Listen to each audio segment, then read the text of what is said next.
mentari, secerah sang pelangi. Sambutlah kami, sang pengubah negeri. Guru bergerak pasti, berbagi dan mengabdi. Religi dan mandiri, solusi untuk negeri. Bergerak cerdaskan bangsa, gotong royong dalam satu irama. Merdeka belajar siswa, cerdas dan berkarakter Pancasila. Assalamualaikum warahmatullahi wabarakatuh. Waalaikumsalam warahmatullahi wabarakatuh. Bismillahirrahmanirrahim. Yang kami hormati Bapak Kepala Sekolah UPTD SDN Mambulu Barat 2, rekan-rekan guru SDN Mambulu Barat 2 yang kami hormati. Pada kesempatan pagi yang cerah ini kita berjumpa lagi dalam rangka presentasi aksi nyata calon guru penggerak Angkatan 8 atas nama Bapak Mukhlis SPD UPTD SDN Mambulu Barat 2, yang mana pada kesempatan pagi ini mengangkat tema pembuatan keyakinan kelas dan penerapan segitiga restitusi di lingkungan sekolah. Untuk itu langsung saja kami aturkan kepada Bapak Mukhlis untuk mempresentasikan materinya. Silakan. Ya. Terima kasih Bapak Moderator. Baik. Assalamualaikum warahmatullahi wabarakatuh. Waalaikumsalam warahmatullahi wabarakatuh. Yang terhormat Bapak Kepala Sekolah dan juga para rekan guru. Pertama-tama marilah kita bersyukur kepada Tuhan Yang Maha Esa. Bahwasanya pada pagi hari ini kita diberi kesehatan sehingga dapat melaksanakan sosialisasi tentang pembuatan keyakinan kelas dan juga segitiga restitusi. Sebelum saya mempresentasikan, marilah kita mulai dengan pembacaan Bismillahirrahmanirrahim. Bismillahirrahmanirrahim. Alhamdulillah. Sebelum saya mempresentasikan tentang pembuatan keyakinan kelas, marilah kita refreshing dulu dengan mengadakan ice breaking.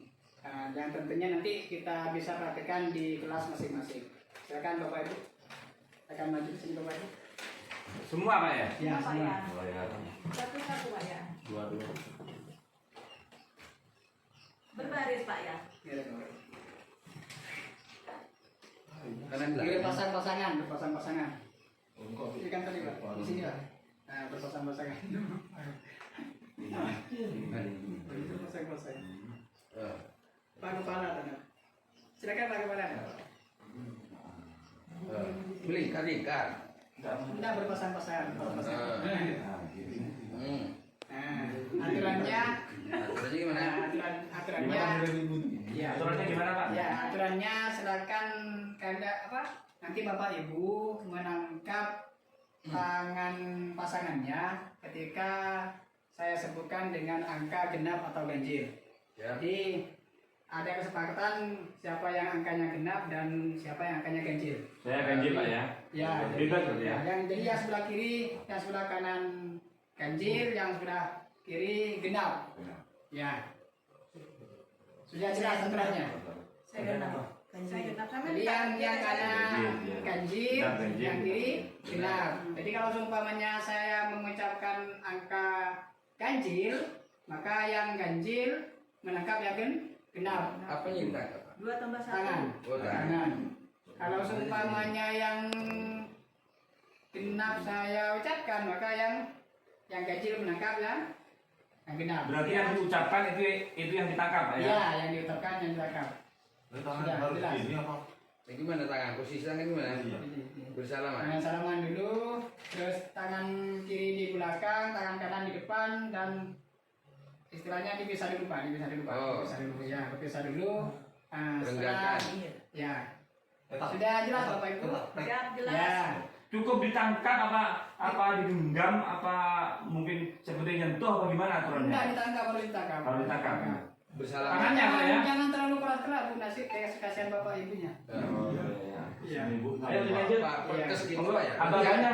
Yang mau ditangkap ini menghindar.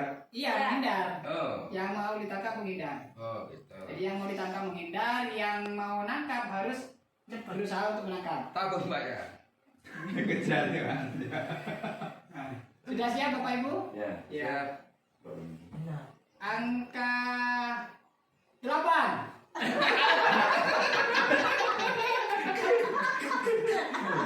Dua tambah satu daripada Oh, Ya. itu kalahin. Nah, itu masih Ulang Pak, masih bingung Pak. Ya, Masih sekarang angka Ya, yang disebutkan yang hindar kan ya? Ya, angka yang Oke. hindar. Udah angka 5 langsung disebut. Kan Nah, bisa gitu. Yang disebutkan yang hindar. Yang disebutkan. Kenapa bisa hindar? 3. Lagi Pak. Lagi. 1 tambah 6.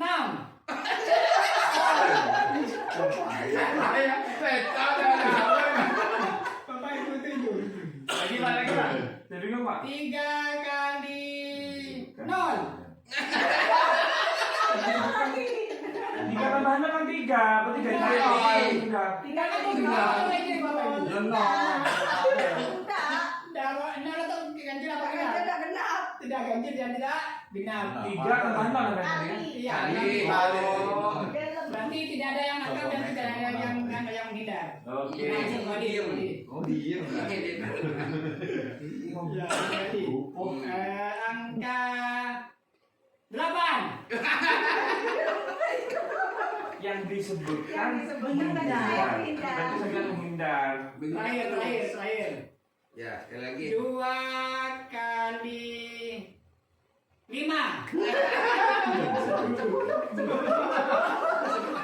Sudah. Sudah. Ya, terima kasih Bapak Ibu. Oke. Itu adalah salah satu contoh dari ice breaking. Jadi nanti bisa diterapkan ke murid-murid panjenengan semua. Ketika kelas itu sudah mulai rame. Jadi sudah kalau anak-anak sudah tidak bisa dikondisikan atau sudah dalam keadaan capek, itu bisa dimanfaatkan biar anak-anak istilahnya bisa segar kembali ya. Nah, baik. Kita sudah mengadakan ice breaking.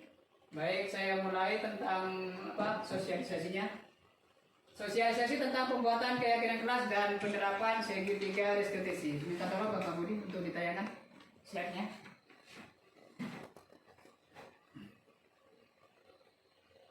Yang video tuh yang PPT Pak? Tidak yang PPT, yang PPT. Sudah dibuka belum? Sudah.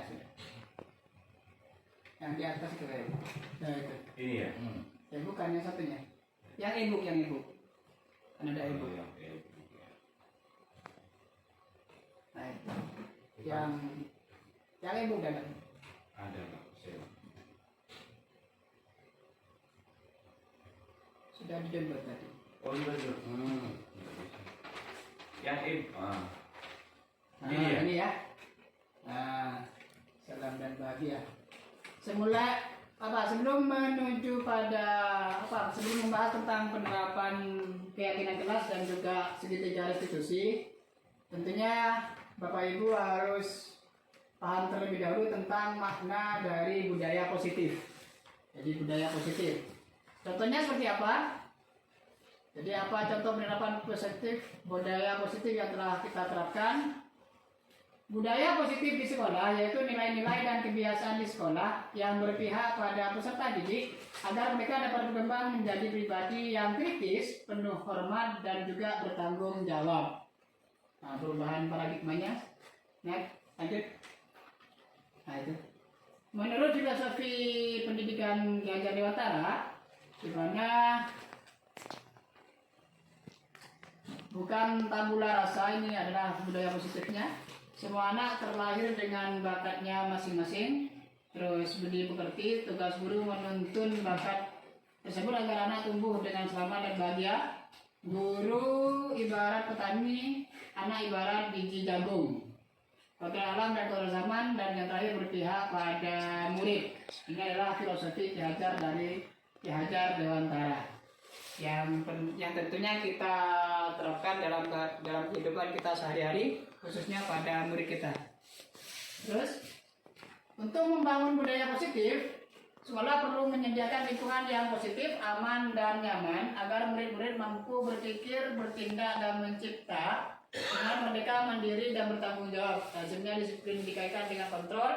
Dalam hal ini kontrol guru dalam menghadapi murid.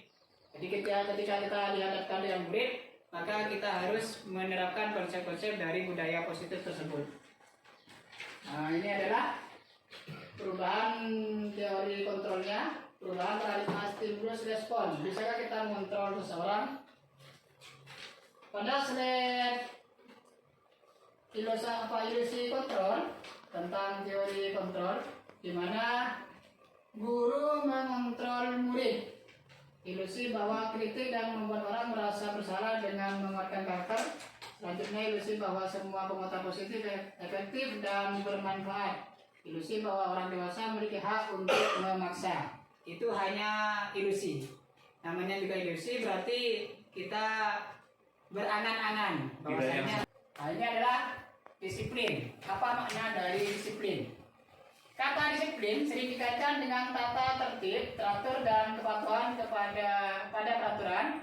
Kata disiplin juga sering dihubungkan dengan hukuman, padahal itu sungguh berbeda karena belajar dengan disiplin tidak harus dengan memberi hukuman. Justru itu adalah salah satu alternatif terakhir dan kalau perlu tidak digunakan sama sekali. Jadi itu adalah kata disiplin. Jadi selama ini kita beranggapan mendisiplinkan anak itu dengan cara menghukum. Jadi kalau seumpamanya kita menghukum, baru anak akan berbuat disiplin. Kalau keterlaluan itu Pak, gimana Pak kalau seumpama anak tingkah lakunya sudah memang di luar batas, apa ya, hukum, bukan hukuman, apa ya, tindakan yang kita berikan seperti apa yang baik? Nah, maksudnya Mas Kamudi tadi itu lebih pada hukuman Pak, jadi tetap hukuman. Nah, jadi untuk pendidikan kedepannya itu diarahkan pada kita dilarang untuk menghukum, baik itu berupa verbal maupun berupa tindakan atau kekerasan. Ya Pak. Nah, itu lanjut. Itu tentang itu ya. Lanjut ya. Teori motivasi perilaku manusia. Ya, selanjutnya Pak, boleh tidak Pak? Ini. Jadi pembahasan kita tentang keyakinan kelas, hukuman dan penghargaan. Keyakinan kelas di sini salah satu dari konsep budaya positif. Jadi konsep-konsep budaya positif itu banyak, diantaranya tadi ada motivasi, motivasi perilaku manusia. Nah, terus juga nanti ada segitiga restitusi setelah ini. Dan juga ada 5 posisi kontrol guru. Nanti ada dijelaskan di pertemuan berikutnya. Apa itu keyakinan kelas? Mengapa tidak peraturan saja? Mengapa harus keyakinan kelas? Selama ini kita kan tahunya hanya peraturan. Jadi kalau seumpamanya di sekolah atau di kelas ada peraturan kelas atau peraturan sekolah yang mana kita istilahnya memberikan peraturan itu secara sepihak. Dalam artian guru membuat peraturan dan murid yang melaksanakannya seperti itu. Nah, itu peraturan kelas. Sedangkan pada keyakinan kelas, mengapa tidak peraturan saja, mengapa harus keyakinan kelas? Mengapa kita memiliki peraturan harus menggunakan helm bila mengendarai kendaraan roda 2? Mengapa kita memiliki peraturan 3M menggunakan masker, mencuci tangan, dan menjaga jarak 1,5 meter? Mengapa kita memiliki peraturan harus datang tepat waktu pada saat mengikuti pelatihan atau pelajaran? Untuk mendukung motivasi intrinsik, kembali ke nilai atau keyakinan kelas, lebih menggerakkan seseorang dibandingkan mengikuti serangkaian peraturan-peraturan. Maksudnya adalah ketika kita berhadapan dengan peraturan, maka tentunya ada aturan dan juga ada sanksi hukum. Nah, seperti itu. Jadi kalau seumpamanya ada tidak melaksanakan peraturan, maka ada sanksi, ada hukuman. Nah, sedangkan pada keyakinan kelas itu lebih pada motivasinya karena berasal dari dalam diri kita sendiri, jadi intrinsik, bukan ekstrinsik. Dari dalam, dari dalam diri kita sendiri. Jadi itu nanti yang akan diterapkan pada anak didik kita. Anak didik kita itu merasa istilahnya tersadar bahwasannya apa yang dia lakukan itu salah. Akhirnya dia berubah dengan sendirinya. Ya. Jadi bukan karena ketakutan akan adanya hukuman atau juga karena adanya penghargaan dari guru. Jadi kalau seumpamanya penghargaan dari guru, saya akan datang tepat waktu biar nanti guru memberikan penghargaan pada saya. Seumpamanya itu karena penghargaan. Kalau hukuman, saya akan melaksanakan tepat waktu agar tidak dihukum oleh guru. Nah, seperti itu. Apalagi kita menghukumnya secara fisik. Nah, jadi hukuman itu tidak hanya berupa fisik, juga berupa verbal, kata-kata. Nah, itu. Siap. Terus keyakinan kelas. Pengertian keyakinan kelas, nilai-nilai kebajikan atau prinsip-prinsip universal yang disepakati bersama secara universal kepada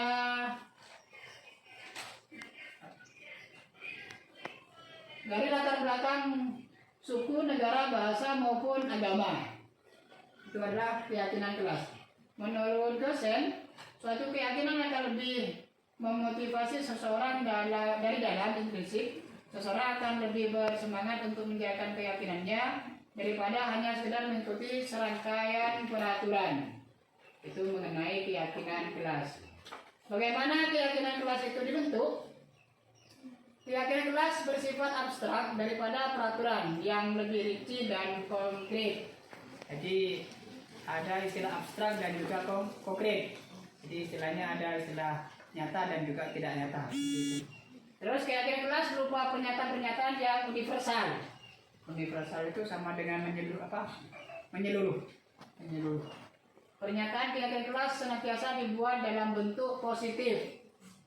Itu kalau keyakinan kelas. Kalau peraturan kelas itu bisa dari kalimatnya kalimat negatif. Contoh, seumpamanya dilarang datang terlambat ke sekolah. Nah, itu kan negatif. Jadi kata-kata dilarang itu tidak boleh kita praktekkan pada masa yang akan datang. Jadi kalau kita mempraktekkan keyakinan kelas itu tidak ada kata-kata yang negatif. Kalau seumpamanya dirubah menjadi kata positif, atau seumpamanya kata negatifnya dilarang untuk tidak terlambat sekolah. Kalau positifnya bagaimana? Murid datang tepat waktu. Itu kan positif. Jadi murid datang ke sekolah tepat waktu. Nah, itu kan positif. Jadi tidak ada paksaan dari murid untuk datang ke sekolah karena takut dihukum atau juga karena takut karena diberi penghargaan seperti itu. Berarti termasuk tidak boleh itu juga tidak. Tidak boleh. Berarti tidak boleh juga tidak boleh ya. Ya, tidak boleh itu tidak boleh gitu. Ya. Jadi tidak boleh itu tidak boleh dikatakan atau disepakati sebagai peraturan. Jadi peraturan kelas itu nanti kita rubah menjadi keyakinan kelas atau keyakinan sekolah. Terus semua warga kelas sebaiknya ikut berkontribusi dalam membuat kegiatan kelas lewat curah pendapat. Jadi sebelum kita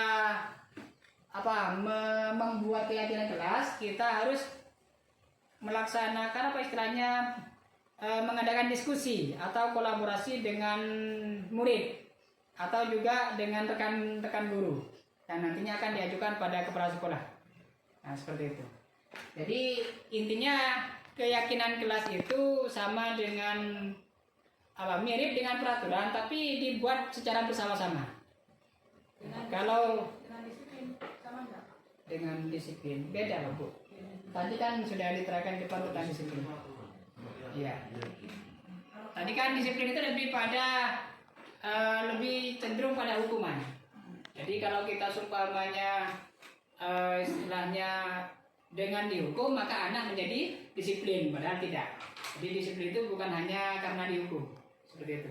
Berarti maksudnya biar tumbuh dari dirinya sendiri lah ya. Jadi faktor intrinsiknya tadi itu bukan ekstrinsik. Kalau ekstrinsik kan karena paksaan, karena penghargaan itu kan ekstrinsik dari luar tubuh kita. Itu jadi ada intern dan ya Pak, lanjut. Eksternalnya. Lanjut Budi.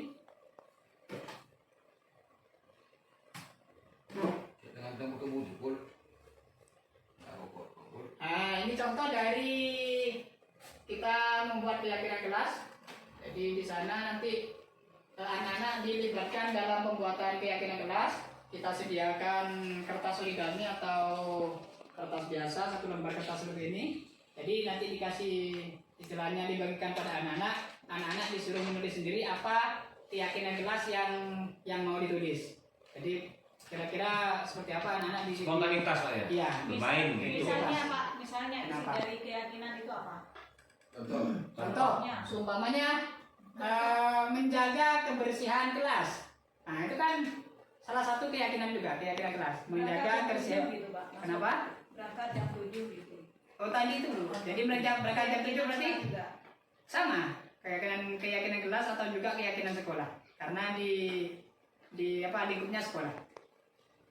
Jadi keyakinan di sini bisa berlaku secara khusus di kelas atau juga bisa sekolah. Kalau diberlakukan pada sekolah berarti bersifat umum. Kalau karena kelas kita kan masing beda-beda, karakternya kan beda-beda. Ada yang kelas tinggi, ada yang kelas rendah. Jadi kalau kelas rendah masa kita berlakukan dengan keyakinan kelas yang berat-berat? Tidak mungkin, Bu. Jadi kalau sumpahnya kelas tinggi, mungkin mereka pikirannya kan sudah mau dewasa, seperti itu. Nah, lanjut. Nah, itu contohnya. Jadi contoh penerapannya anak-anak setelah menulis baru ditempel di depan kelas, yaitu di papan tulis, Ya. sehingga dapat ada keterbukaan. Jadi kita bisa membacanya secara bersama-sama. Terus lanjut. Nah, ini adalah kebutuhan dasar manusia. Itu ada perbedaan hukuman dan konsekuensi. Oke. Nah, bisa diperjelas Pak Budi? Bisa. Jadi ada hukuman dan juga ada konsekuensi. Nah, jadi kalau hukuman, nah ini kalau hukuman. Jadi kalau hukuman di sana, kalau bisa sesuatu yang menyakitkan harus terjadi, itu hukuman. Membuat anak sakit fisik maupun nanti untuk jangka waktu lama, trauma. Nah, anak membenci kedisiplinan, paksaan mendorong anak menyakiti diri sendiri. Yang terakhir konsep diri yang buruk. Sedangkan pada konsekuensi sesuatu harus terjadi. Jadi berasal dari dirinya. Membuat anak merasa tidak nyaman dalam jangka waktu pendek. Dalam jangka waktu yang pendek. Karena kalau kita mentaati peraturan, apalagi peraturan tersebut bernilai positif, kayaknya dalam diri kita seakan-akan tidak bebas. Seperti itu. Jadi intinya sesuatu yang tidak bebas itu dibiasakan pada anak sehingga mereka tahu akan manfaat dari yang dia lakukan, seperti itu. Nah itu terus. Nah sekarang kita minta pada restitusi. Apa itu restitusi? Proses menciptakan kondisi bagi murid untuk memperbaiki kesalahan mereka sehingga mereka bisa kembali pada kelompok mereka dengan karakter yang lebih kuat. Itu namanya restitusi. Jadi intinya restitusi itu adalah murid itu akan belajar dari kesalahan dirinya sendiri. Oh, itu deh. Jadi dia itu nanti akan menyelesaikan masalah yang dia perbuat sendiri. Itu restitusi. Jadi belajar dari permasalahan yang mereka perbuat. Dan juga meyakini bahwasannya perbuatan yang dia lakukan salah. Jadi bukan kita yang mendikte, oh ini salah, nah oh ini benar, bukan seperti itu. Jadi anak itu nanti akan menyadari. Pada restitusi itu ada yang namanya segitiga restitusi. Ini prakteknya. Jadi Yang Pak, yang segitiga itu Pak ya? Iya, ini segitiga restitusinya. Jadi ada 3 tahapan dari segitiga restitusi. Yang pertama menstabilkan identitas, yang kedua validasi tindakan yang salah, dan yang ketiga menanyakan keyakinan. Jadi 3 itu yang akan dipraktikkan dalam kelas kita, dalam istilahnya menyelesaikan masalah murid. Contoh praktiknya silakan diputar Pak Budi. Tadi saya pernah istilahnya mencontohkan pada murid. Nah seperti ini. Ini adalah hasil dari praktek yang sudah saya lakukan. Jadi itu adalah. Nah, silakan ditonton Bapak Ibu. Maaf kalau seumpamanya videonya agak gitu.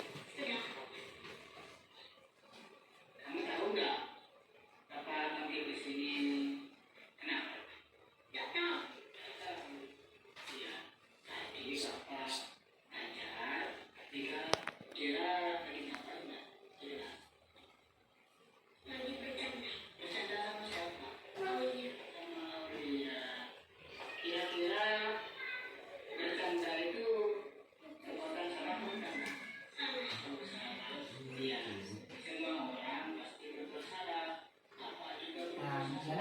menstabilkan identitas. Jadi tahapan restitusinya sudah saya masukkan pada video tersebut. Validitas kesalahan.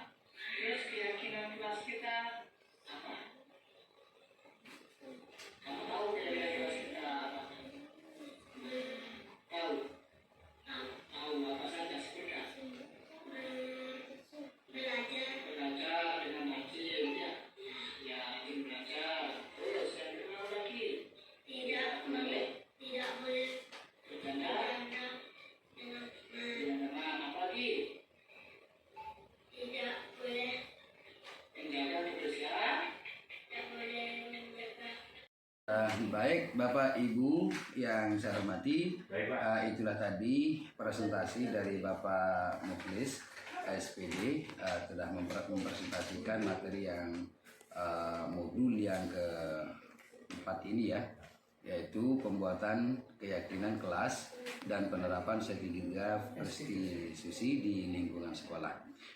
Dari pemaparan Bapak Mukhlis tadi, apakah masih ada pertanyaan dari Bapak Ibu sekalian? Ada Pak? Masih ada pertanyaan, silakan satu-satu ya, jangan berebut ya. Siap. Silakan Pak Budi. Silakan Pak Budi. Pak Budi. Terima kasih.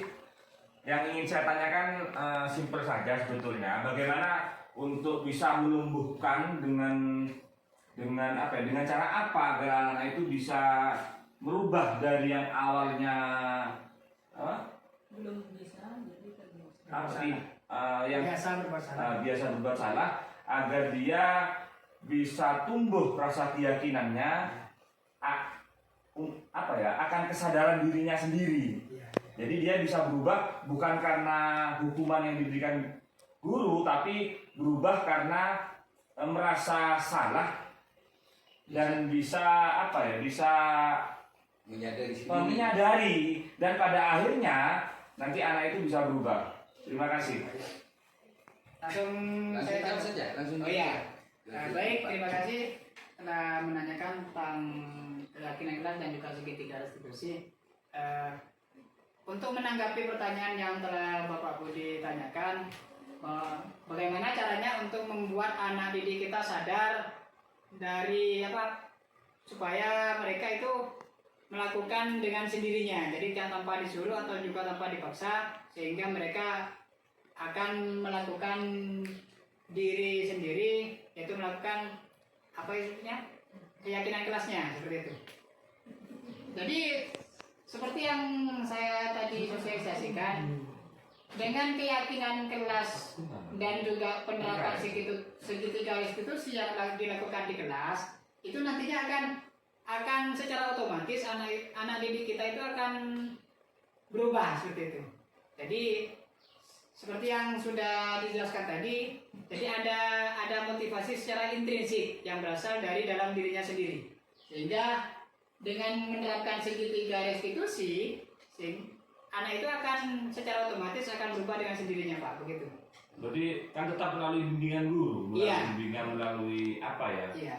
Melalui contoh-contoh mungkin seperti itu. Iya, jadi ada tauladan yang baik dari guru sehingga mereka menteladani seperti itu. Ya. Jadi Terima kasih Pak. Ya. Oke. Terima kasih Pak. Terima kasih Pak Budi, juga jawaban dari Pak Mukhlis. Saya kira itu jawaban sudah benar sekali. Monggo yang lain, barangkali dari Bapak Kepala Sekolah atau Pak Roni. Silakan. Pak Budi. Sudah cukup, Pak. Cukup ya. Jadi barangkali saya bisa menambah sedikit dari apa yang disampaikan Pak Mukhlis tadi. Ini sekedar evaluasi saja ya. Kenapa? Karena ada beberapa faktor pendukung untuk menumbuhkan kesadaran dari pribadi anak itu. Kenapa? Karena di lingkungan sekolah psikologi anak itu tidak sama ya, ada perbedaan-perbedaan lingkungan keluarga juga yang pada akhirnya bisa membentuk karakter siswa. Gitu. Di mana guru di sini hanya sebagai motivasi dengan memberikan tugas-tugas kepada anak untuk mencari perilaku-perilaku yang positif dan perilaku-perilaku yang negatif. perilaku-perilaku yang positif supaya bisa diterapkan di kelas atau di lingkungan sekolah, sementara perilaku-perilaku yang negatif supaya dihindari. Nah, bagaimana perilaku yang positif ini ditumbuh kembangkan dari pengetahuan menjadi sikap dan kebiasaan di sekolah. Nah, barangkali itu sekedar tambahan saja. Baik, kalau sudah tidak ada pertanyaan lagi, maka akan saya tutup pertemuan pada kesempatan hari ini. Terima kasih atas perhatian dan mohon maaf apabila ada kekurangan dan kesalahan ucap dari kami pribadi juga dari Pak Kris. Assalamualaikum warahmatullahi wabarakatuh. Waalaikumsalam warahmatullahi wabarakatuh.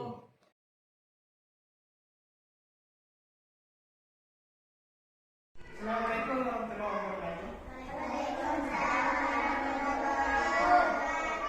Gimana kabarnya anak-anak hari ini? Baik. Ada yang sakit? Semoga yang sakit cepat diberi kesembuhan dan yang sehat terus sehat ya. Sebelum pelajaran Bapak mulai, Bapak ingin membentuk keyakinan kelas. Kalian tahu keyakinan kelas? Keyakinan kelas tahu? Ya tahu ini. Tahu ini. Kalian ngerti peraturan kelas? Peraturan sekolah ngerti? Ngerti. Jadi kalau peraturan kelas itu adalah sesuatu yang kalian harus patuhi. Apabila melanggar maka mendapatkan sanksi atau hukuman.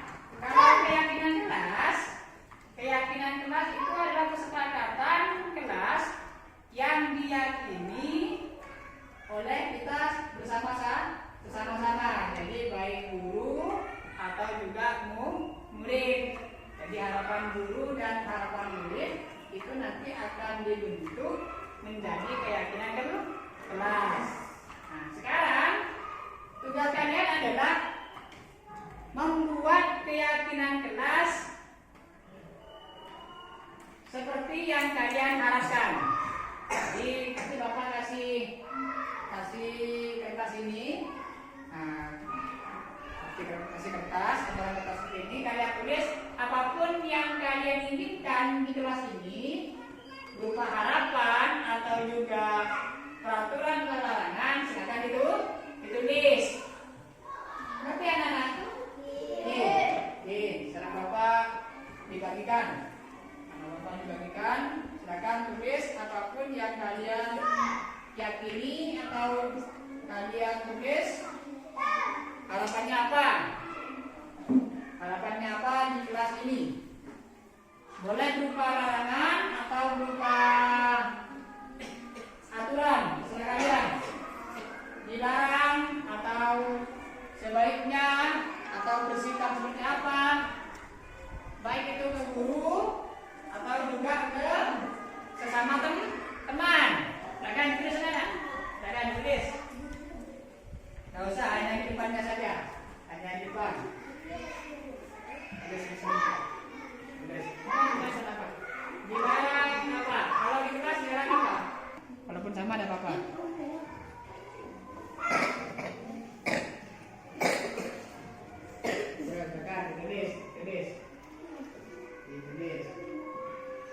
Tulis apa sih?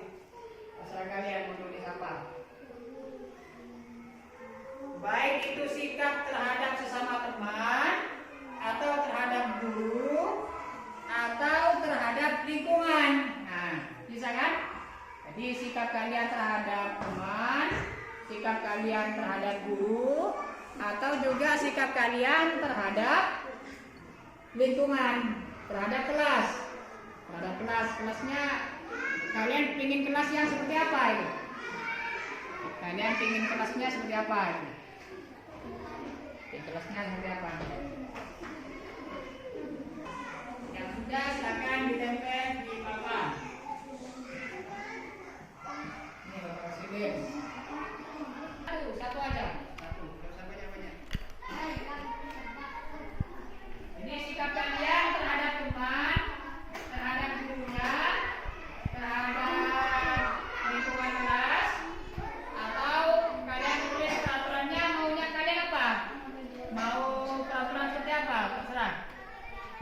akan dibentuk yang namanya keyakinan kelas.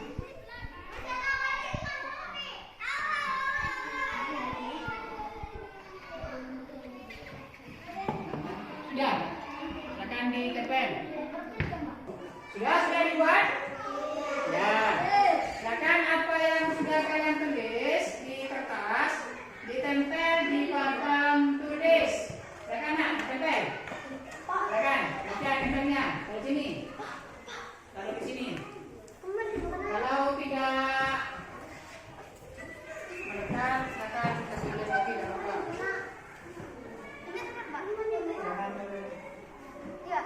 Tempel sini, tidak apa-apa. Kalian tempel di bagian sini, di bagian ya.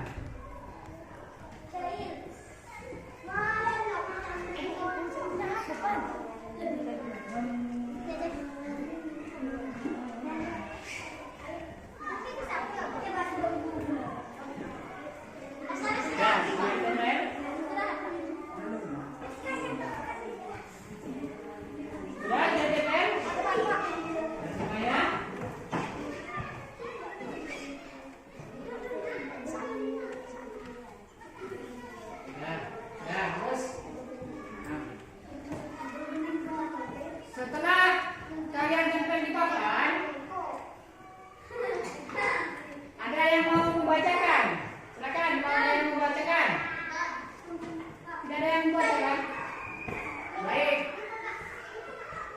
Bapak bacakan satu persatu keyakinan kelas yang kalian buat di kertas. Di sini tepat waktu dan aktif di kelas. Ketika kalian sudah menempel di papan tulis tentang keyakinan kelas kalian, sekarang Bapak bacakan satu persatu. Bagi keyakinan kelas yang sama, maka Bapak bacakan atau Bapak tulis satu. Di sini baca yang keyakinan kelasnya sama. Tepat waktu dan aktif di kelas, Bapak tulis. Datang tepat waktu. Datang tepat waktu. Itu yang pertama. Yang kedua, dilarang membuang sampah sembarangan. Dilarang membuang sampah sembarangan. Terus dilarang membuang sampah di kelas. Berarti di sini Bapak ganti menjadi kalimat positif. Menjaga kebersihan.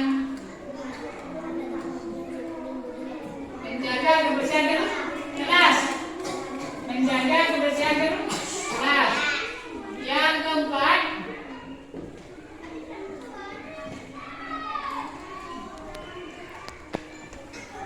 dilarang berbicara kotor. Terus di sini dilarang bertengkar. Dilarang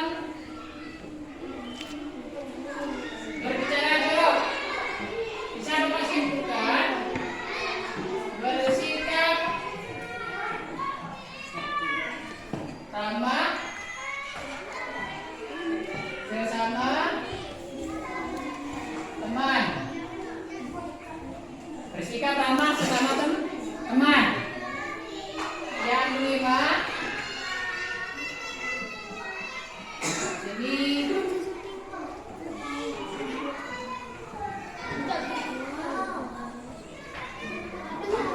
saling menghormati.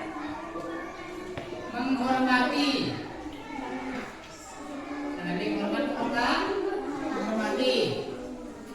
Yang keenam, meminta izin. Minta izin. Ketiga, keluar kelas.